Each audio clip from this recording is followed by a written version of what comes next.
The following is a free-for-download audiobook available on krishnapath.org. Science of Self-Realization, Chapter 3, Discovering the Roots. The Immortal Nectar of the Bhagavad Gita. Through the centuries, India's greatest philosophers and spiritualists have praised the Bhagavad Gita as the distilled essence of the eternal Vedic wisdom. In his Meditations on the Bhagavad Gita, versified here, the renowned 6th century philosopher Shankara glorifies the Gita and its divine author, Sri Krishna. Although universally celebrated as an impersonalist, here Shankara reveals his devotion to the original personal form of God, Lord Sri Krishna, and Srila Prabhupada elucidates. 1. O Bhagavad Gita, through thy 18 chapters, thou showerest upon man the immortal nectar of the wisdom of the Absolute.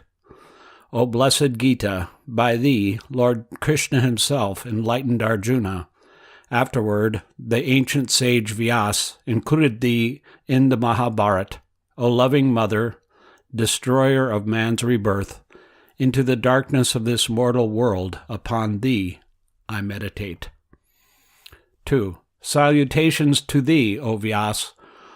Thou art of mighty intellect, and thine eyes are large as the petals of the full-blown lotus. It was thou who brightened this lamp of wisdom, filling it with the oil of the Mahabharata. Purport. Sripad Shankaracharya was an impersonalist of the materialistic point of view. But he never denied the spiritual form known as Satchit Ananda Vigraha, or the eternal, all-blissful form of knowledge that existed before the material creation. When he spoke of Supreme Brahman as impersonal, he meant that the Lord's Satchit Ananda form was not to be confused with a material conception of personality. In the beginning of his commentary on the Gita, he maintains that Narayan, the Supreme Lord, is transcendental to the material creation. The Lord existed before the creation as the transcendental personality, and he has nothing to do with the material personality. Lord Krishna is the same Supreme Personality, and he has no connection with a material body. He descends in his spiritual form, eternal form, but foolish people mistake his body to be like ours. Sankara's preaching of impersonalism is especially meant for teaching foolish persons who consider Krishna to be an ordinary man composed of matter. No one would care to read the Gita if it had been spoken by a material man of them, and certainly Vyasadeva would not have bothered to incorporate it into the history of Mahabharata.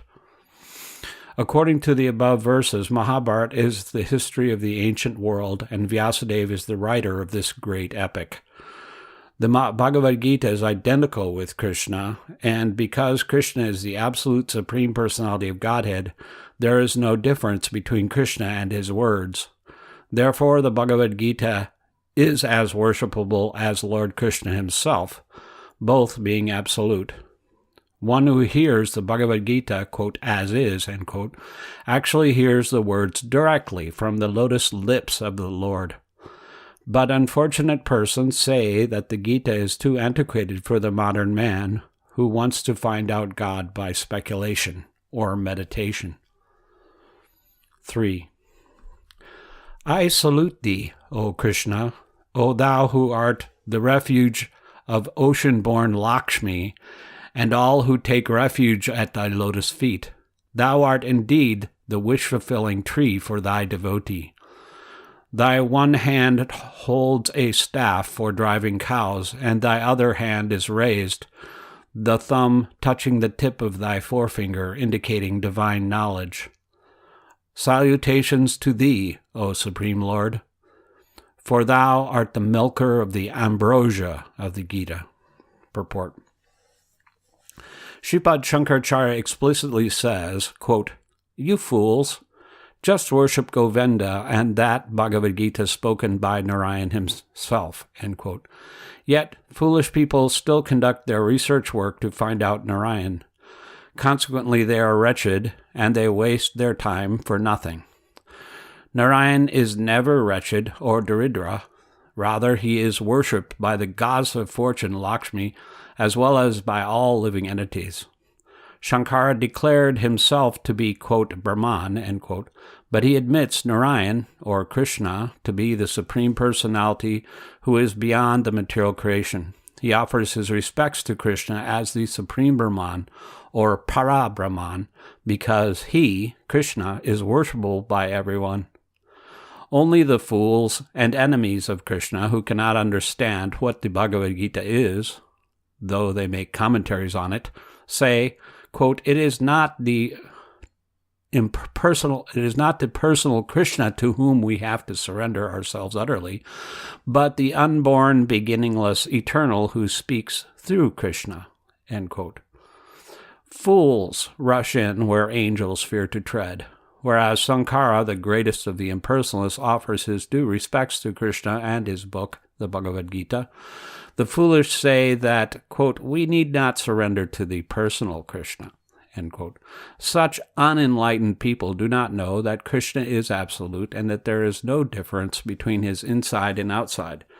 The difference of inside and outside is explained as in the dual material world. In the absolute world, there is no such difference, because in the absolute everything is spiritual, Satchidananda, and Narayan, or Krishna, belongs to the absolute world. In the absolute world, there is only the factual personality, and there is no distinction between body and soul. Number 4. The Upanishads are as a herd of cows. Lord Krishna, son of a cowherd, is their milker. Arjuna is the calf.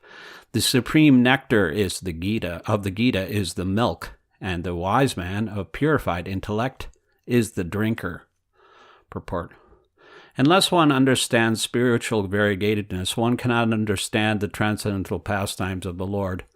In the Brahma Samhita, it is said that Krishna's name, form, quality, pastimes, entourage, and paraphernalia are all Ananda Chinmaya Rasa. In short, everything of his transcendental association is of the same composition of spiritual bliss, knowledge, and eternity.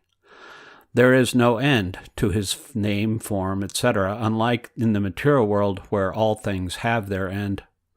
As stated in the Bhagavad Gita, only fools deride him, whereas it is Shankara, the greatest impersonalist, who worships him, his cows, and his pastimes as the son of Vasudeva and pleasure of Devaki. 5. O thou son of Vasudeva, destroyer of the demons, Kamsa and Chanura, thou supreme bliss of Mother Devaki, O thou Guru of the universe, teacher of the worlds, thee, O Krishna, I salute. Purport. Sankara describes him as the son of Vasudeva and Devaki. Does he mean thereby that he is worshipping an ordinary material man? He worships Krishna because he knows that Krishna's birth and activities are all supernatural. As stated in Bhagavad Gita 4.9, Krishna's birth and activities are mysterious and transcendental, and therefore only the devotees of Krishna can know them perfectly. Sankara was not such a fool that he would accept Krishna as an ordinary man and at the same time offer him all devotional obeisances, knowing him as the son of Devaki and Vasudeva. According to the Bhagavad Gita, only by knowing the transcendental birth and activities of Krishna can one attain liberation by acquiring a spiritual form like Krishna's. There are 5 kinds of liberation. One who merges into the spiritual aura of Krishna, known as the impersonal Brahman effulgence, does not fully develop his spiritual body, but one who fully develops his spiritual existence becomes an associate of Narayan or Krishna in different spiritual abodes. One who enters into the abode of Narayan develops a spiritual form exactly like Narayan's, 4-handed, and one who enters into the highest spiritual abode of Krishna, known as Goloka Vrindavan, develops a spiritual form of 2 hands, like Krishna's. Sankara, as an incarnation of Lord Shiva, knows all these spiritual existences, but he does not disclose them to his then Buddhist followers because it was impossible for them to know about the spiritual world. Lord Buddha preached that void is the ultimate goal. So how could his followers understand spiritual variegatedness? Therefore, Sankara said, Brahma Satyam Jagan Mitya, or material variegatedness is false, but spiritual variegatedness is fact. In the Padma Purana, Lord Shiva has admitted that he had to preach the philosophy of Maya, or illusion, in the Kali Yuga as another edition of the, quote, void, end quote, philosophy of Buddha. He had to do this by the order of the Lord for specific reasons. He disclosed his real mind, however, by recommending that people worship Krishna, for no one can be saved simply by mental speculations composed of word jugglery and grammatical maneuvers. Sankara further instructs, Bhajagovindam, Bhajagovindam, Bhajagovindam, Mudha Mate, Samprapte Sanihite Kale, Nahi Nahi Rakshati Dukrin Karane. Quote, you intellectual fools, just worship Govinda, just worship Govinda, just worship Govinda. Your grammatical knowledge and word jugglery will not save you at the time of death, end quote. 6. Of that terrifying river of the battlefield of Kurukshetra, over which the Pandavas victoriously crossed, Bhishma and Drona were as the high banks, Jayadratha was as the river's water, the king of Gandhara the blue water lily, Shalya the shark, Kripa the current, Karna the mighty waves. Ashwatthama and Vikarna the dread alligators, and Duryodhana the very whirlpool. But thou, O Krishna, wast the ferryman. 7. May the spotless lotus of the Mahabharata that grows on the waters of the words of Vyas, and of which the Bhagavad Gita is the irresistible sweet fragrance, and its tales of heroes the full-blown petals, fully opened by the talk of Lord Hare, who destroys the sins of Kali Yuga, and on which daily light at the nectar-seeking souls, and so many bees swarm joyously, may the lotus of the Mahabharata bestow upon us the highest good. 8. Salutations to Lord Krishna, the embodiment of supreme bliss, by whose grace and compassion the dumb become eloquent, and the lame scale mountains. Him I salute. Purport.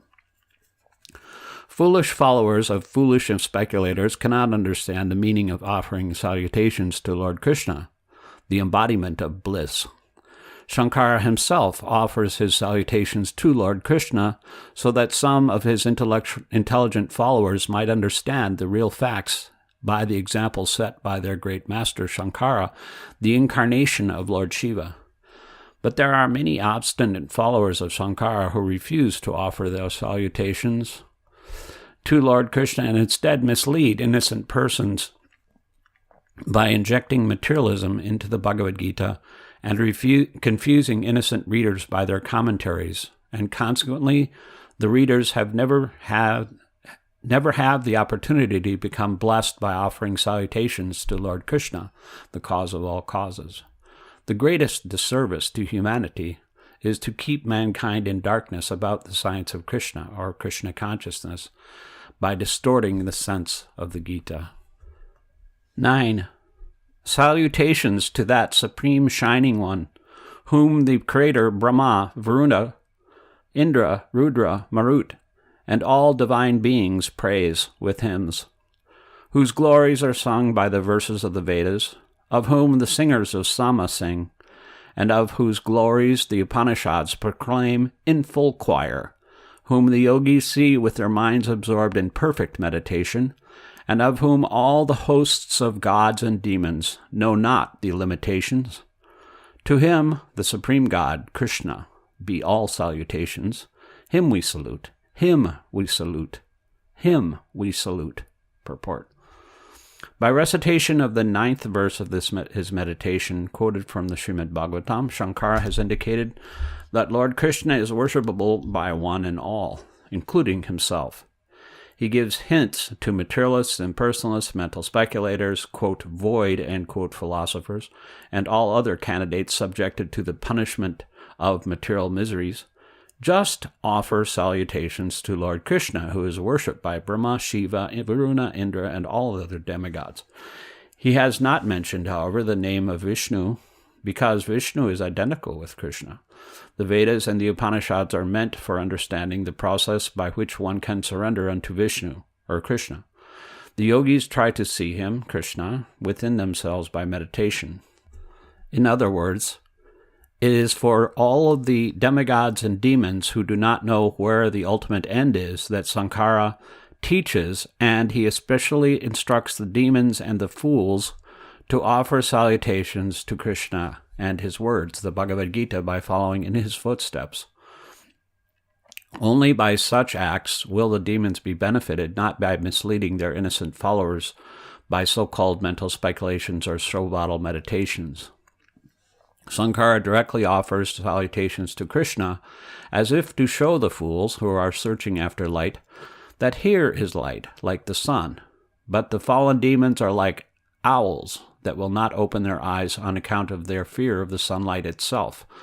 These owls will never open their eyes to see the sublime light of Krishna and his words, the Bhagavad Gita. They will, however, comment on the Gita with their closed owl-like eyes to mislead their unfortunate readers and followers. Shankara, however, discloses the light to his less intelligent followers and shows that the Bhagavad Gita and Krishna are the only source of light. This is all to teach the sincere seekers of truth to offer salutation to Krishna and thus surrendered unto him without misgivings. That is the highest perfection of life, and that is the highest teaching of Sankara, the great learned scholar whose teachings drove the voidist philosophy of Buddha out of India, the land of knowledge. Om Tat Sat. The scriptural basis of Krishna consciousness. On January 11, 1970, an article in the Los Angeles Times reported that faculty members at the University of California at Berkeley, including Dr. J.F. Stahl, professor of philosophy in South Asian languages, had turned down a request to grant credit for an experimental course in Krishna consciousness to have been taught by Hans Hare, president of the Hare Krishna movement's Berkeley Center. In rejecting the proposed course, Dr. Stahl suggested that the devotees, quote, spend too much time chanting to develop a philosophy, end quote. When the article came to the attention of Srila Prabhupada, the founder and spiritual master of the Hare Krishna movement, he initiated an unusual correspondence with the renowned professor. Excerpt from the Los Angeles Times article. Quote, Dr. J.F. Stahl, professor of philosophy and Near Eastern languages at University of California, Berkeley, and an instructor of Indian philosophy, believes that the Krishna sect is an authentic Indian religion and that its adherents are sincere.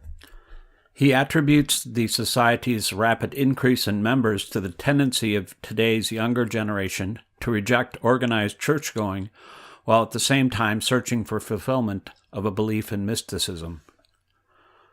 He points out, however, that persons who turn away from Christianity, Mohammedanism, and Judaism have usually lost faith with the personal God of those religions and are looking for a mystical religion without absolutes. Quote, these people in the Krishna movement have turned to Hinduism, but curiously, it is a cult that is highly personalistic, Stahl said. Quote, they accept a personal God, Krishna, and Christianity has that. I feel that they have transferred some of their Christian background to a Hindu sect, end quote. He also feels that they spend too much time chanting to develop a philosophy. On these grounds, he and others on the faculty turned down the request to grant credit for an experimental course in Krishna consciousness that will be taught during the winter quarter by Hans Hare, president of the sect's Berkeley Temple, end quote.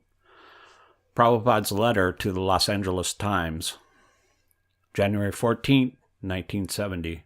Editor, Los Angeles Times. Dear Sir, with reference to your article in the Los Angeles Times dated Sunday, January 11, 1970, under the heading, quote, Krishna Chant, end quote, I beg to point out that the Hindu religion is perfectly based on the personal conception of God, or Vishnu.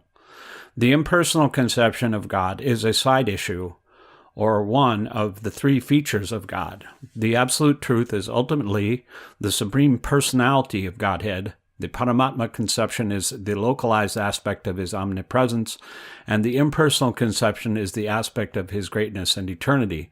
But all these combined together make the complete whole.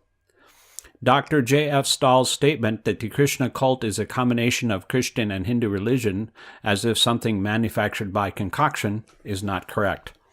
If Christian, Mohammedan, or Buddhist religions are personal, that is quite welcome, but the Krishna religion has been personal from a long, long time ago when Christian, Mohammedan, and Buddhist religions had not yet come into existence. According to the Vedic conception, religion is basically made by the personal God as his laws. Religion cannot be manufactured by man or anyone except God superior to man. Religion is the law of God only. Unfortunately, all the Swamis who came before me in this country stressed the impersonal aspect of God without sufficient knowledge of God's personal aspect. In the Bhagavad Gita, therefore, it is said that only less intelligent persons consider that God is originally impersonal but assumes a form when he incarnates. The Krishna philosophy, however, is based on the authority of the Vedas, that originally the absolute truth is the supreme personality of Godhead. His plenary expansion is present in everyone's heart as is in his localized aspect, and the impersonal Brahman effulgence is the transcendental light and heat distributed everywhere. In the Bhagavad Gita, it is clearly said that the aim of the Vedic way of searching out the absolute truth is to find the personal God. Anyone who is favored, or one who is satisfied only with the other aspects of the absolute truth, namely the Paramatma feature or the Brahman feature, is to be considered possessed of a poor fund of knowledge. Recently, we have published our Sri Upanishad, a Vedic literature, and in this small booklet we have thoroughly discussed this point. As far as the Hindu religion is concerned, there are millions of Krishna temples in India, and there is not a single Hindu who does not worship Krishna. Therefore, this Krishna consciousness movement is not a concocted idea. We invite all scholars, philosophers, religionists, and members of the general public to understand this movement by critical study, and if one does so seriously, one will understand the sublime position of this great movement. The chanting process is also authorized. Professor Stahl's feeling of disgust in the matter of constant chanting of the holy name of Krishna is a definite proof of his lack of knowledge in this authorized movement of Krishna consciousness. Instead of turning down the request to give Carey's course credit, he and other learned professors of the University of California should patiently hear about the truth of this authorized movement, so much needed at present in godless society. Parentheses, credit for the course was later established, end parentheses. This is the only movement which can save the confused younger generation. I shall invite all responsible guardians of this country to understand this transcendental movement and then give us all honest facilities to spread it for everyone's benefit. A.C. Bhaktivedanta Swami, Spiritual Master of the Hare Krishna Movement. The exchange between Srila Prabhupada and Dr. Stahl, January 23, 1970. Swami A.C. Bhaktivedanta. Dear Swamiji, thank you very much for sending me a copy of your letter to the Los Angeles Times, also now published in the Daily Californian. I think you will agree with me that, apart from publicity, little is gained by discussing religious or philosophic issues through interviews and letters in the press, but allow me to make two brief observations. First, I know that devotion to Krishna is old, though definitely not as old as the Vedas, and has never been influenced by Christianity, Islam, or Judaism. I never referred to Buddhism in this connection. The differences between the personal and impersonal are relatively vague, but adopting this distinction for simplicity, I express surprise at seeing people who have grown up in a Western culture which stresses the personal to take to an Indian cult which does the same. I am less surprised when people who are dissatisfied with Western monotheism take to Indian philosophy which stresses an impersonal absolute. Second, I never expressed nor felt disgust at the chanting of the name of Krishna. I am not only not irritated at it, like some people, but I rather like it. But it is an indisputable fact that the Bhagavad Gita, not to mention the Vedas, does not require such constant chanting. The Gita deals with quite different subjects, which I treat at some length in my courses on the philosophies of India. Thanking you, yours sincerely, J.F. Stahl, Professor of Philosophy of South Asian Languages. January 30th, 1970, J.F. Stahl, Professor of Philosophy in South Asian Languages, University of California, Berkeley, California. My dear Professor Stahl, I thank you very much for your kind letter dated January 23rd, 1970. In the last paragraph of your letter, you have mentioned that you are not irritated at the chanting of the Hare Krishna mantra like some people, but rather like it. This has given me much satisfaction, and I am sending herewith a copy of our magazine, Back to Godhead, issue number 28, in which you will find how the students at a program at Ohio State University liked this chanting of the Hare Krishna mantra, although all of them were neophytes to this cult of chanting. Actually, this chanting is very pleasing to the heart and is the best means of infusing spiritual consciousness or Krishna consciousness into the hearts of people in general.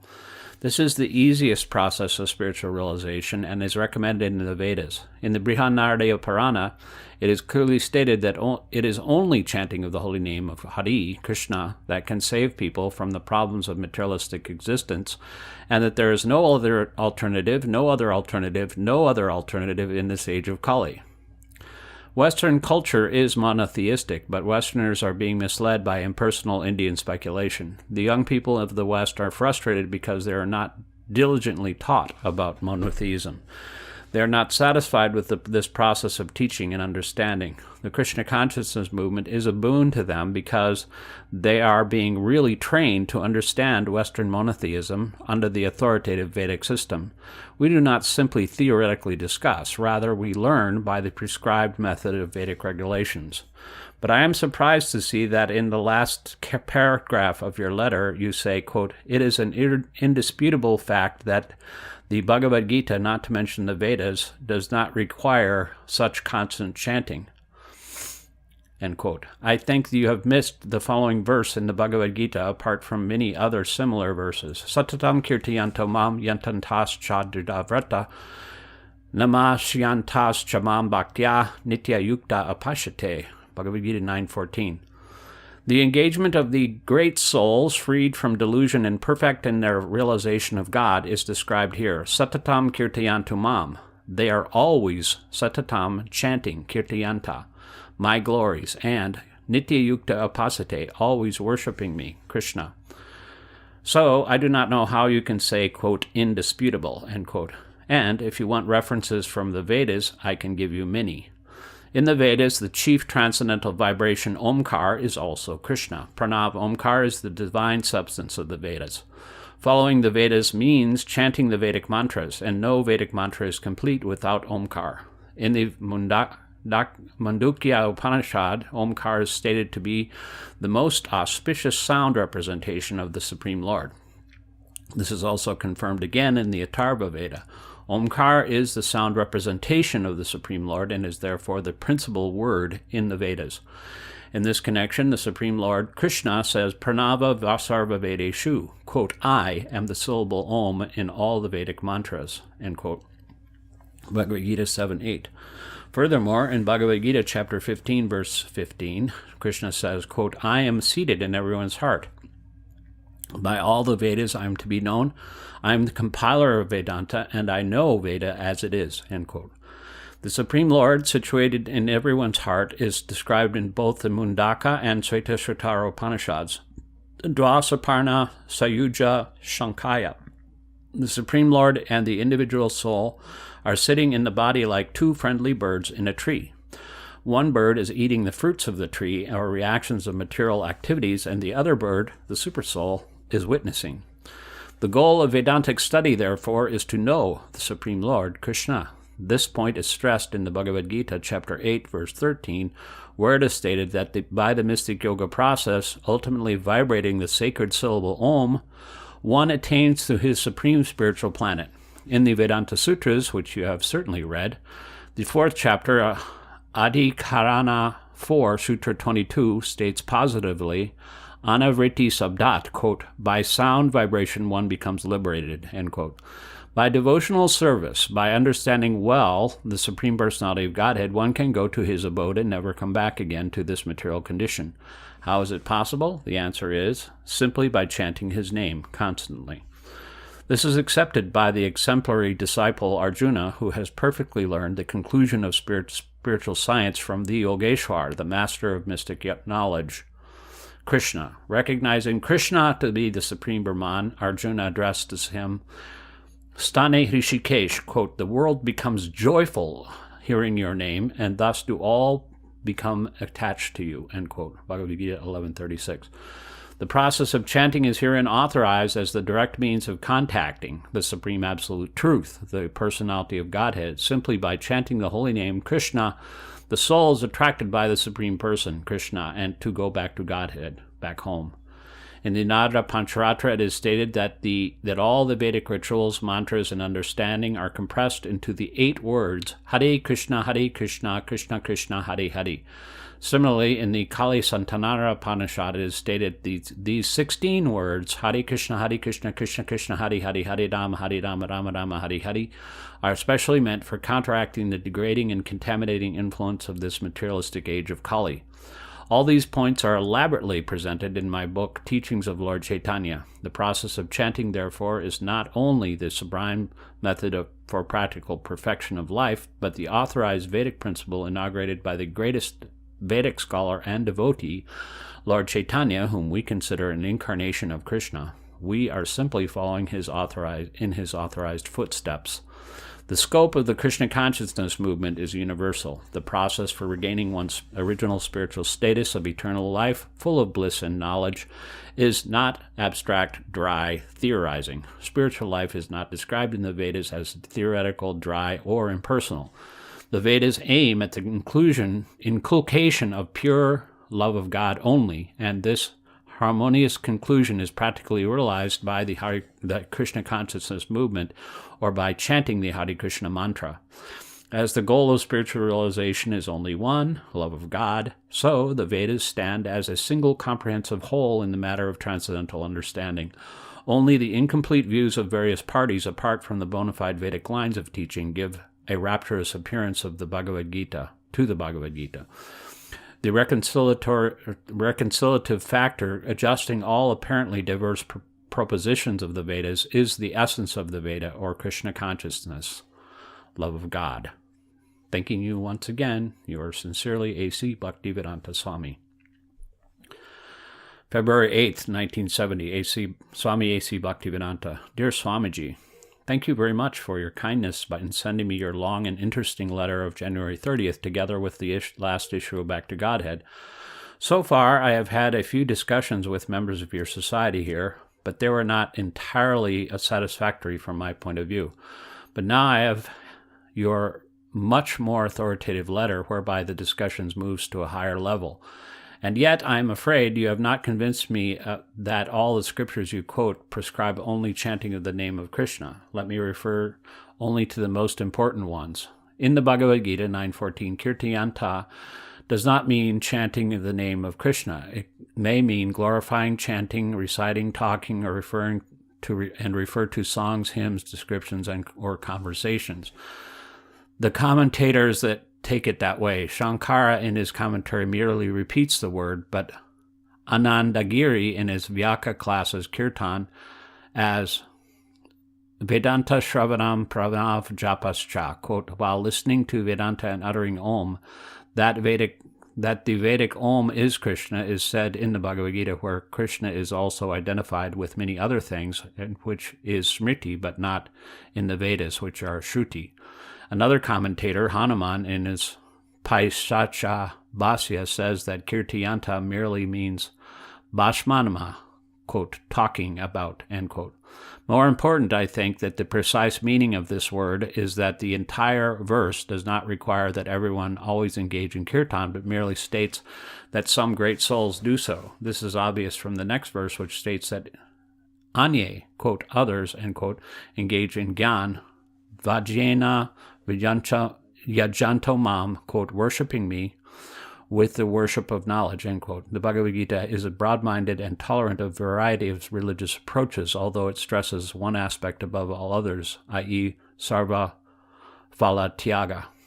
Finally, in the last sutra of the Vedanta Sutra, Anavriti Sabdat, Sabda refers to the scripture or to the revelation of the Vedas, as is clear from the context from the commentators. Shankara quotes a number of texts ending with iti adi sabdeyabhya, according to these sabdas, to support this, i.e. to support the statement that, quote, according to the scripture, there is no return, end quote. He also refers to the shabda in the sutra by saying mantarta vadadi, quote, mantras, descriptions, etc., end quote. Vachapati Mishra in the Brahmati supports this and classifies it further by adding that a contrary view is Shruti Smriti Viroda, quote, in conflict with the Smriti and the Shruti, end quote. Thanking you once again for your kind attention. Yours very sincerely, J.F. Stahl. February 15, 1970. J.F. Stahl, Professor of Philosophy and South Asian Languages. My dear Dr. Stahl, I am very glad to receive your letter dated Sunday, February 8, 1970. I am very much pleased also to note the contents. Regarding convincing you that all scriptures prescribe chanting of the name of Krishna, I can simply present the authority of Lord Chaitanya. Lord Chaitanya recommended Kirtayana Sada Hari, quote, Hari, Krishna is constantly to be praised, Shikshastaka 3. Similarly, Madhvacharya quotes, Vede Ramanye Chaiva Hari Sarvatra Gikyate, quote, Hari is sung about everywhere in the Vedas and the Ramayana. Similarly, in Bhagavad Gita, Krishna says, Bhagavad Gita 15:15, Vedescha Savar Ahame Vedya, quote, by all the Vedas I am to be known. In this way, we find all the scriptures aiming at the Supreme Person. In the Rig Veda 1:22-20, the mantra is Om Tad Vishnur Paramam Padam Sada Pashyante Surya. The demigods are always looking to that supreme abode of Vishnu, end quote. The whole Vedic process, therefore, is to understand Lord Vishnu, and any scripture is directly or indirectly chanting the glories of the Supreme Lord Vishnu. Regarding the Bhagavad Gita in verse 9:14, Kirtayanta certainly means glorifying, chanting, reciting, and talking, as you have said, but glorifying, chanting, or reciting about whom? It is certainly Krishna. The word used in this connection is mam, quote, me, end quote. Therefore, we do not disagree when a person glorifies Krishna as Shukadev did in the Srimad Bhagavatam. This is also kirtan. The highest among all Vedic literatures is the proper place for such glorification of the Supreme Lord Krishna, and this is to be well understood from the verse. Nirgama kalpa tarar galitam phalam, shukta mukhad amrita darava samyutam, pibata bhagavatam rasam alayam, muhar aho rasika bhuvi bhuvaka. Quote, O expert and thoughtful men, relish Srimad Bhagavatam, the mature fruit of the desire tree of Vedic literatures. It emanated from the lips of Sri Shukadev Goswami. Therefore, this fruit has become even more tasteful, although its nectarian juice was already relishable for all, including liberated souls, end quote. Srimad Bhagavatam 1:13. It is said that Maharaj Parikshit attained salvation simply by hearing, and similarly Shukadev Goswami attained salvation simply by chanting. In our devotional service, there are 9 methods for receiving the same goal, love of Godhead, and the first process is hearing. This hearing process is called Shruti. The next process is chanting. The chanting process is Smriti. We accept both Shruti and Smriti simultaneously. We consider Shruti the mother and Smriti the sister, but because a child hears from the mother and then again hears from the sister by description. Shruti and Smriti are 2 parallel lines. Srila Rupa Goswami therefore says, Shruti Smriti Paranadi Vajratra Vidimina Ahang Tiki Hare Bhakti Upatayava Kalpate. Bhakti Rasamrita Sindhu 1.2.101. That is, without reference to Shruti, Smriti, Puranas, and Pancharatras, unadulterated devotional service is never achieved. Therefore, anyone who shows a devotional ecstasy without reference to the Shastras, Vedic scriptures, simply creates disturbances. On the other hand, if we simply stick to the Shrutis, then we become Vedavadarata, quote, engaged in merely mouthing the words of the scriptures but not understanding or practicing them, end quote. Who are not very much appreciated in the Bhagavad Gita. Therefore, Bhagavad Gita, although Smriti is the essence of all Vedic literature, Sarvopai Shansado Gava.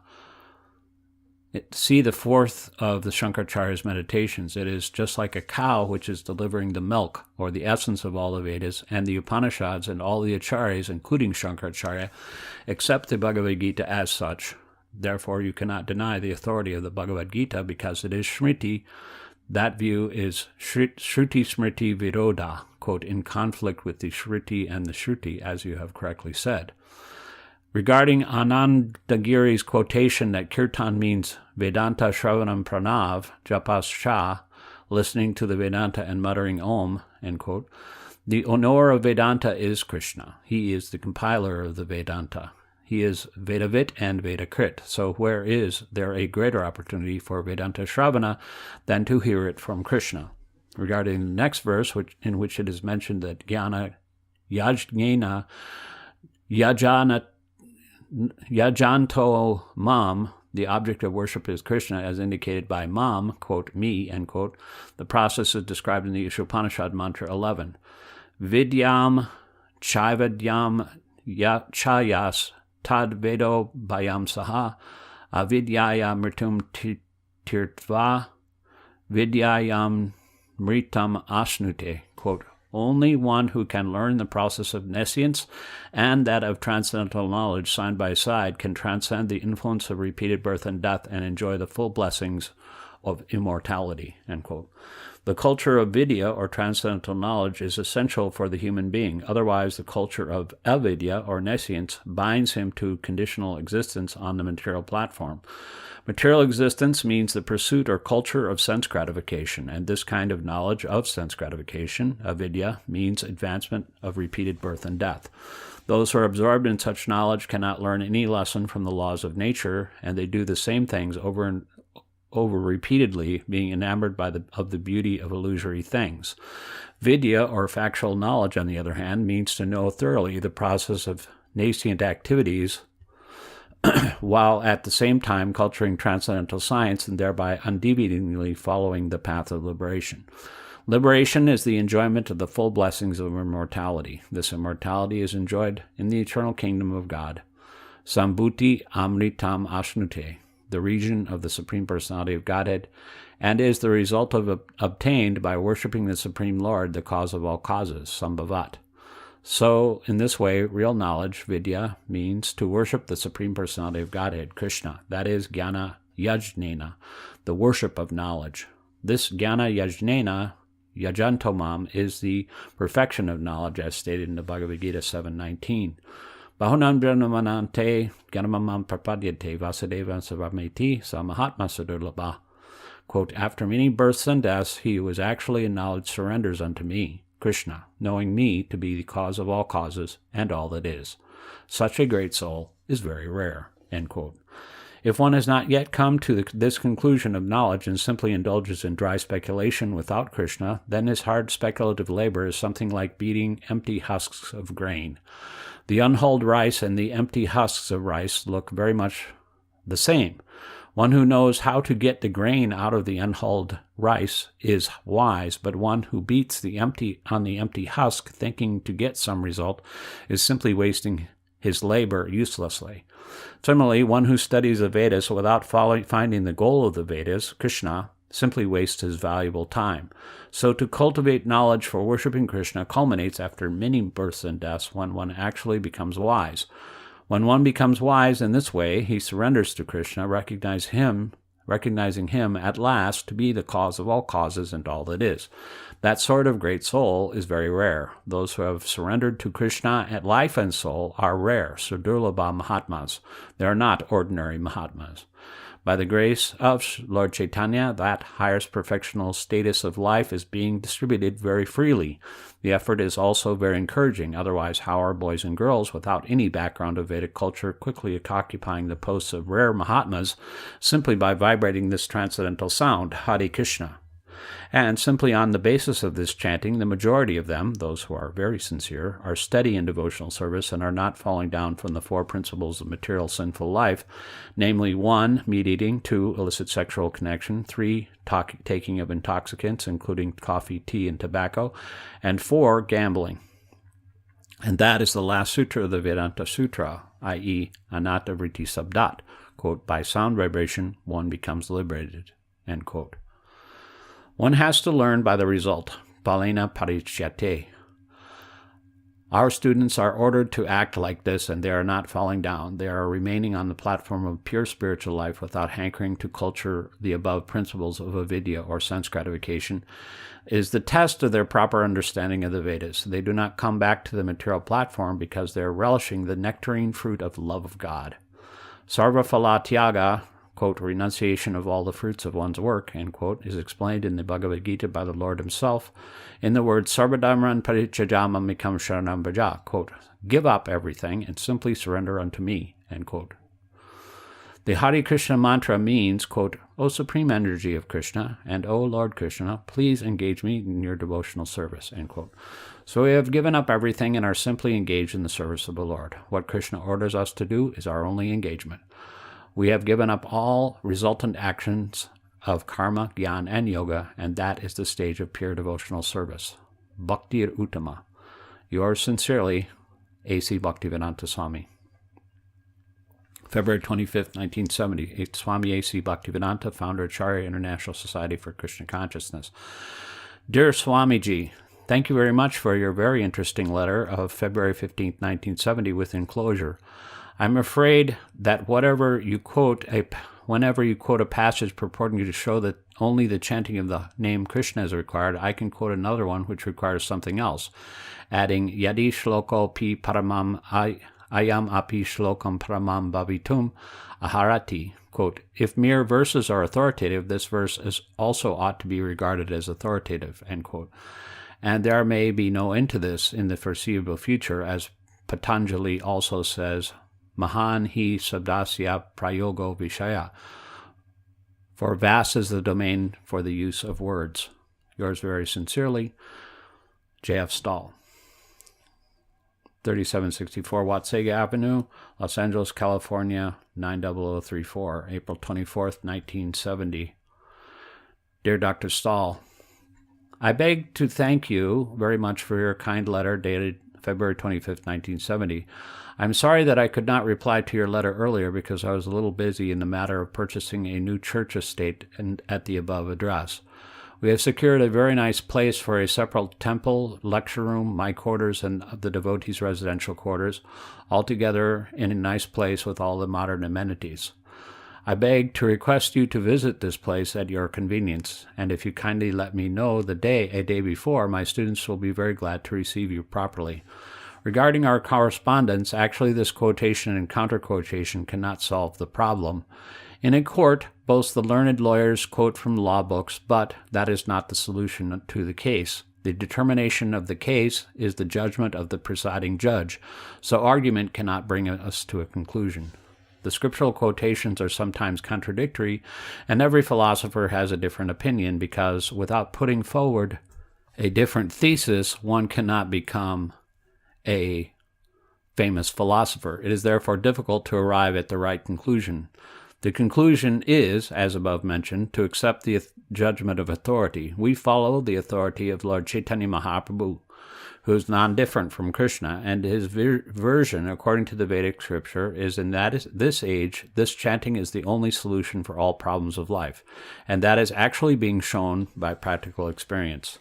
Recently, there was a big procession of our students in Berkeley on the Advent Day of Lord Chaitanya, and the public has remarked as follows, quote, this crowd of men is not like others who assemble to break windows and create havoc, end quote.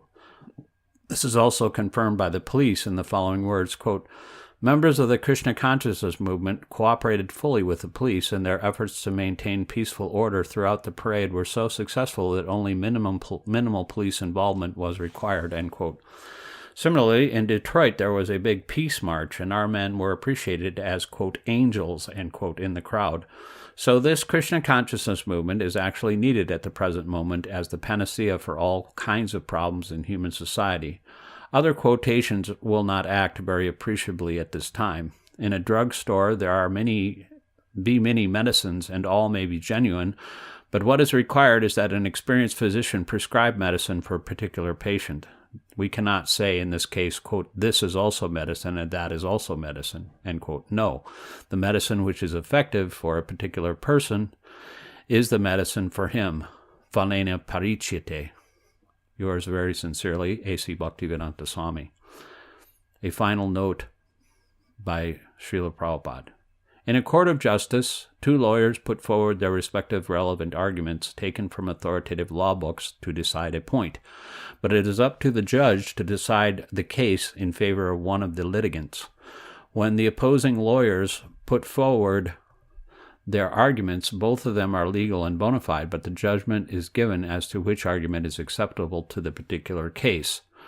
Lord Chaitanya gives his judgment on the authority of Shastras that the chanting of the holy names of the Lord is the only means to elevate one to the transcendental platform, and actually we can see it is effective. Each and every one of our students who has seriously taken to this process may be examined individually, and any impartial judge will find it easy to see that they have advanced in their transcendental realization further than any philosophers, religionists, yogis, karmis, etc. We have to accept everything favorable to the circumstances. Rejection of other methods in a particular circumstance does not mean that the rejected ones are not bona fide. For the time being, taking into consideration the time, age, and objects, the methods are sometimes rejected even though bona fide.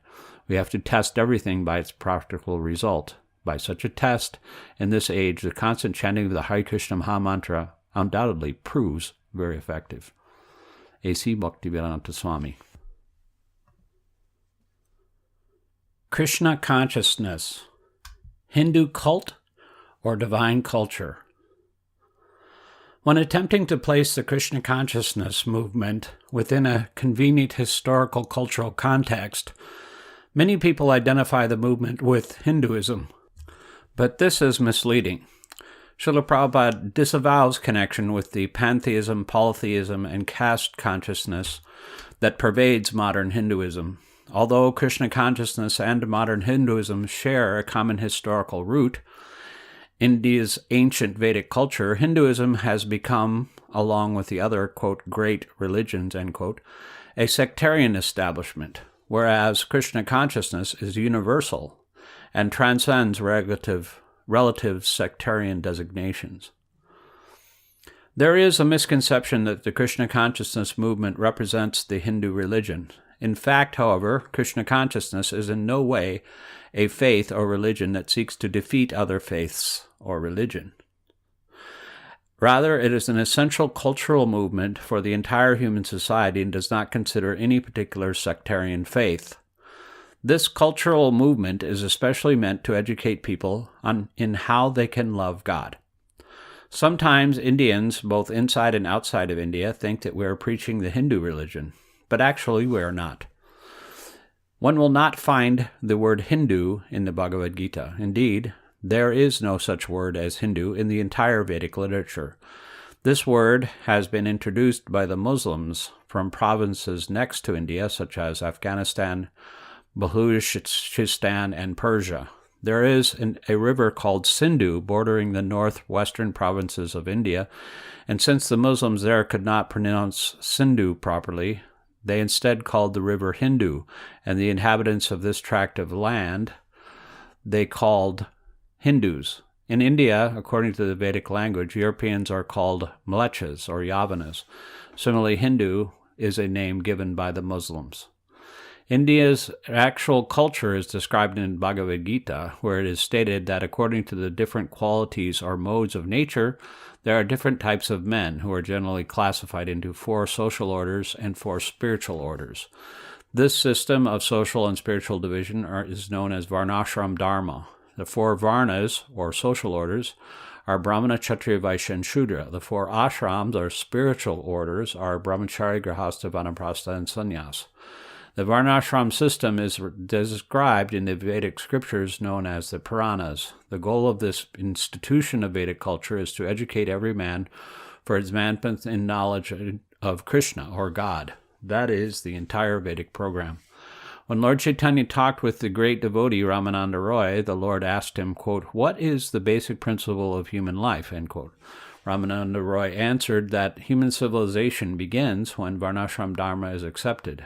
Before coming to the standard of Varnashram Dharma, there is no question of human civilization. Therefore, the Krishna consciousness movement is trying to establish this right system of human civilization, which is known as Krishna consciousness, or Daiva Varnashram, divine culture.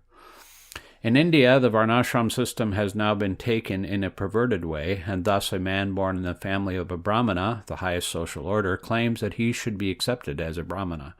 But this claim is not accepted by the Shastra, scripture.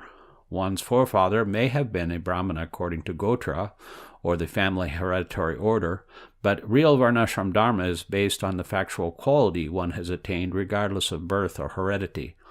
Therefore, we are not preaching the present-day system of the Hindus, especially those who are under the influence of Shankaracharya, for Shankaracharya taught that the absolute truth is impersonal, and thus he indirectly denied the existence of God.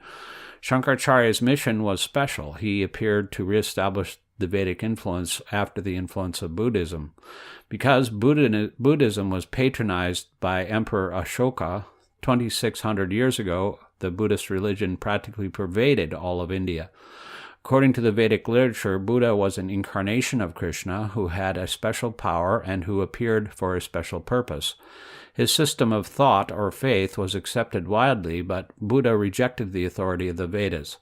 While Buddhism was spreading, the Vedic culture was stopped, both in India and in other places. Therefore, since Shankaracharya's only aim was to drive away Buddha's system of philosophy, he introduced a system called Mayavad.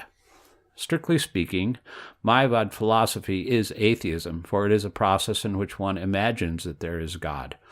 This Mayavad system of philosophy has been existing since time immemorial. The present Indian system of religion or culture is based on the Mayavad philosophy of Shankaracharya, which is a compromise with Buddhist philosophy. According to Mayavad philosophy, there actually is no God, or if God exists, he is impersonal and all-pervading and therefore can be imagined in any form. This conclusion is not in accord with the Vedic literature. That literature names many demigods who are worshipped for different purposes, but in every case, the Supreme Lord, the personality of Godhead, Vishnu, is accepted as the supreme controller. That is real Vedic culture. The philosophy of Krishna consciousness does not deny the existence of God and the demigods, but Mayavad philosophy denies both. It maintains that neither the demigods nor God exists. For the Mayavadis, ultimately all is zero. They say that one may imagine any authority, whether Vishnu, Durga, Lord Shiva, or the sun god, because these are the demigods generally worshipped in society. But the Mayavad philosophy does not, in fact, accept the existence of any of them. The Mayavadis say that because one cannot concentrate one's mind on the impersonal Brahman, one may imagine any of these forms. This is a new system called Panchopashana. It was introduced by Shankaracharya, but the Bhagavad Gita does not teach any such doctrines, and therefore they are not authoritative. The Bhagavad Gita accepts the existence of the demigods. The demigods are described in the Vedas, and one cannot deny their existence, but they are not to be understood or worshipped according to the way of Shankaracharya.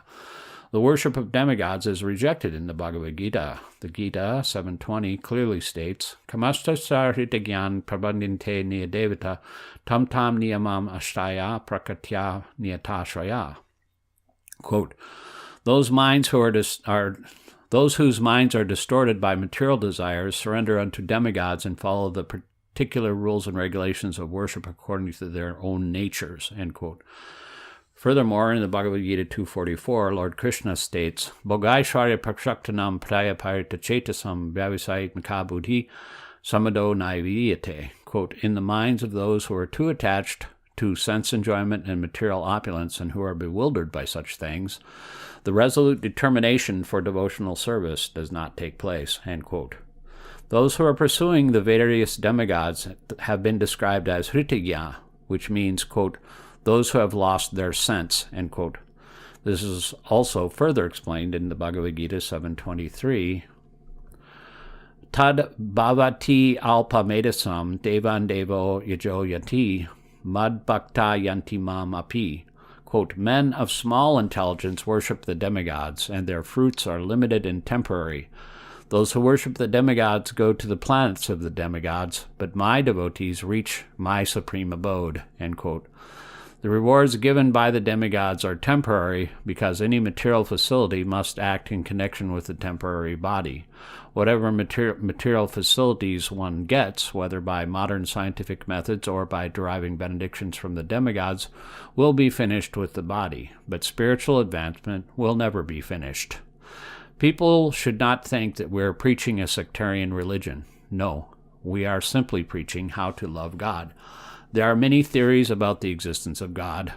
The atheist, for example, will never believe in God. Atheists like Professor Jacques Monod, who won the Nobel Prize, declare that everything is chance, a theory already put forward long ago by atheistic philosophers in India such as Charvaka. Then other philosophies, such as the Karma Mimamsa philosophy, accept that if one goes on doing his work nicely and honestly, automatically results will come without need for one to refer to God.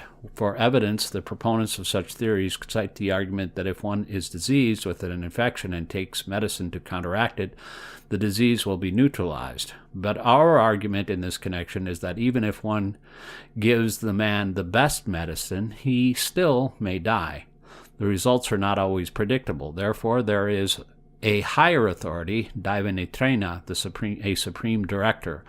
Otherwise, how is it that the son of a rich and pious man becomes a hippie on the street, or that a man who works very hard and becomes rich is told by his doctor, quote, now you may not eat any food, but only barley and water, end quote.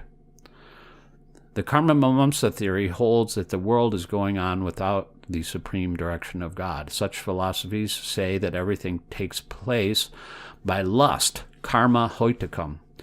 By lust, a man is attracted to a woman, and by chance there is sex, and the woman becomes pregnant. There is actually no plan to make the woman pregnant, but by a natural sequence, when a man and a woman unite, the result is produced. The atheistic theory, which is described in the 16th chapter of Bhagavad Gita as a surik, or demoniac, is that everything actually is going on in this way, because of chance and resulting from natural attraction. This demoniac theory supports the idea that if one wants to avoid children, he may use a contraceptive method. Actually, however, there is a great plan for everything, the Vedic plan. The Vedic literature gives directions regarding how men and women should unite, how they should beget children, and what the purpose of sex life is. Krishna says in the Bhagavad Gita that sex life is sanctioned by the Vedic order, or sex life under the direction of the Vedic rules and regulations, is bona fide and acceptable to him. But chance sex life is not acceptable. If by chance one is sexually attracted and there are children, they are called Varnasamkar, or unwanted population. That is the way of the lower animals. It is not acceptable for humans. For humans, there is a plan. We cannot accept the theory that there is no plan for human life and that everything is born of chance and material necessity. Shankaracharya's theory that there is no God and that one can go on with his work and imagine God in any form just to keep peace and tranquility in society is also more or less based on this idea of chance and necessity. Our way, however, which is completely different, is based on authority. It is this divine Varnashram Dharma that Krishna recommends, not the caste system as it is understood today. This modern caste system is now condemned in India also, and it should be condemned, for the classification of different types of men according to birth is not the Vedic or divine caste system. There are many different classes of men in society. Some men are engineers, some are medical practitioners, some are chemists, tradesmen, businessmen, and so on. These various classes are not to be determined by birth, however, but by quality. No such thing as caste by birth system is sanctioned in the Vedic literature, nor do we accept it. We have nothing to do with the caste system, which is also at present being rejected by the public in India. Rather, we give everyone the chance to become a Brahmana and thus attain the highest status of life. Because at the present moment there is a scarcity of Brahmanas, spiritual guides, and Kshatriyas, administrative men, and because the entire world is being ruled by Shudras, or men of the manual labor class, there are many discrepancies in society. It is to mitigate all these discrepancies that we have taken to this Krishna consciousness movement. If the Brahminical class is actually reestablished, the other orders of social well-being will automatically follow, just as when the brain is perfectly in order, the other parts of the body, such as the arms, belly, and the legs, will all act very nicely. The ultimate goal of this movement is to educate people on how to love God. Chaitanya Mahaprabhu approves the conclusion that the highest perfection of human life is to learn how to love God. The Krishna consciousness movement has nothing to do with the Hindu religion or any system of religion. No Christian gentleman will be interested in changing his faith from Christian to Hindu. Similarly, no Hindu gentleman of culture will be ready to change to the Christian faith. Such changing is for men who have no particular social status. But everyone will be interested in understanding the philosophy and science of God and taking it seriously. One should clearly understand that the Krishna consciousness movement is not preaching the so-called Hindu religion.